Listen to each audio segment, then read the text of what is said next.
So for a couple of days I had JVC's FW10000, which is their latest 10th anniversary model of the wood dome earphone, in my studio. I got to shoot it and I had to send it back. So it's not my earphone. I didn't properly borrow it for a review or anything. I just had a couple of extra days with which to play with it, and by golly am I glad I got the chance. Let's check it out.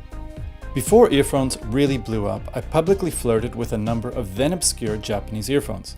FitEar was my biggest break. Final Audio was on its heels. In 2008, I snagged the HP-FX500, JVC's first wood dome earphone. I loved it. I hated it. Eventually, I broke it. In its wake, I was left with an FX500 shaped hole, defined by out-of-head staging and otherworldly textured detail. I was also left with a weariness for its piercing highs. More than that, I was left with an ardent dedication to the dynamic driver. I've since scoured the market for dynamic driver earphones as impactful and detailed as the FX500. Sadly, not even JVC's follow-ups, the FW02 and the like, did the trick. Cued for a magazine shoot, a small box arrived in my studio. In it was a HP-FX10000, JVC's 10th anniversary wood dome earphone.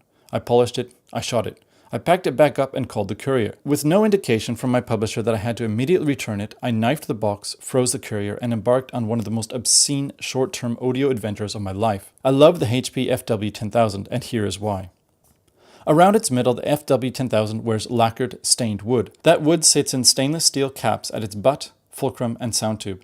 It wears fine nylon grills, and it's ported front and rear. The grills gum up pretty fast, but otherwise the FW10000 is rock solid. It also bears the marks and fine blemishes of a handmade product.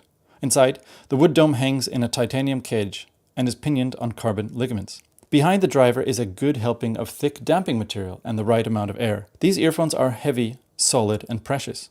The MMCX ports are well anchored in stainless steel. Nothing will be going anywhere. They're color-coded, red for right, blue for left. The cable is heavy JVC stock. It has a solid core, which, unless properly racked, resists stretching. It resists body oil and sweat and is only barely susceptible to touch noise. The Y-split is a simple, slim affair in sandblasted aluminium. Its cinch is a bugger. It is too loose, slipping up and down in thrall to gravity's every whim. The plug is well protected by a thick, supple stress relief, but as you can see, the glue that holds its metal sleeve together is weak. Despite its weight, the FW10000 is comfy, if tricky to insert. It sticks out of the ear and never sits flush. Surprisingly, the cinch stays put when the earphone is inserted. It appears that a gentle Y-shape, formed by inserting the earphones into the ears, is enough to keep it in place. JVC's finest earphones came in a beat-up shipping box, apparently scored, waxed, and bumped by legions of magazine and web reviewers. This complicated the photographic process. In its box are 5 sets of spiral dot earpieces and a form-fitting display carrying case. For the price, it isn't much. The box is cheap and the case is far from practical. Sure, it protects the earphones when on display, but on the road it is worthless. As a JVC wood dome earphone, nothing about the FW10000 is kitschy. Wonderful for mini-disc lovers like me, the FW10000 isn't super sensitive to hiss. This means I can plug it into some of my favorite pre-MDLP recorders without distraction. While not a physical beauty, the FW10000 is the most beautiful sounding earphone I've heard in years.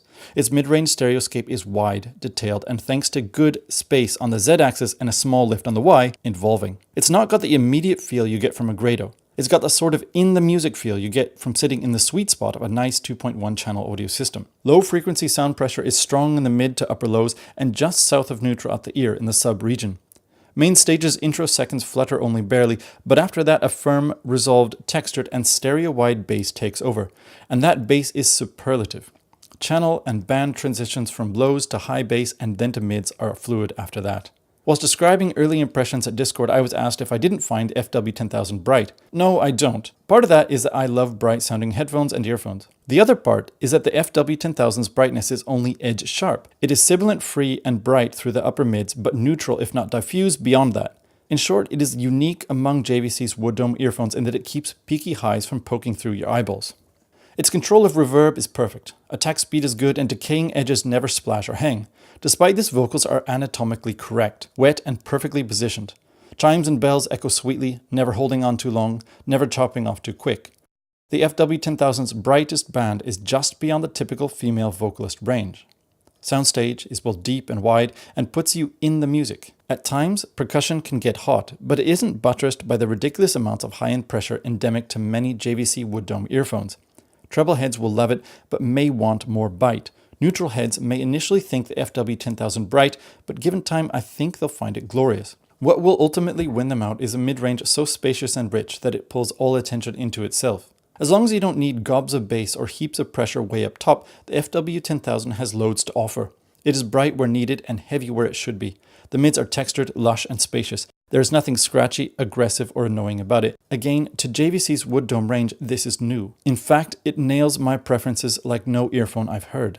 The Ocharaku Akazakura has even more mid-range detail, but it gets scratchy and fast, and sometimes it renders strings too dry and unemotional. The FW10000's mid-range is wider than FitEar's parterre, and balances against high bass better than the 2Go 334. It's got some of the warmth of the Flare Audio Flare's Gold, but its mid-range is wider and more detailed. In fact, it ties together the basic idiosyncrasies of two of my favorite earphones, Astal & Kern's AKT8IE Mark II and Biodynamics Zalento. It does this whilst remaining wider and more detailed than the former and richer than the latter. In a word, it is perfect. I had only a few days with the FW10000, so my impressions are bittersweet as well as immature.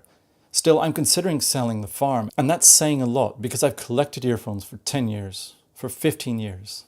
Earphones that I don't want to get rid of, earphones that I hold on as part of myself almost, despite not being a materialist.